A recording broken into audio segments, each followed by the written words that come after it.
Pen,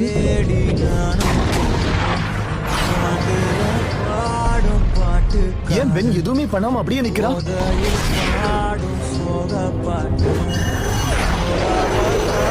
இப்படியே போனா உருப்படாது. கொஞ்ச நேரத்துக்கு கேள்விக்ஸோட கண்ட்ரோல் என்கிட்ட கொடுத்தீங்கன்னா நிச்சயமா இந்த யூனிவர்ஸ் காப்பாத்துவா. டவுட்டே வேணாம் உங்களுக்கு. அதுக்கப்புறம் நீங்க 2 பேரும் வழக்கம் போல வாக்குவாதம் பண்ணுங்க. வாழ்க்கை இப்படியே போடுங்க. போதுமா? நீ இவ்வளவு கெஞ்சி கேட்கறதுனால நான் ஒத்துக்கிறேன்.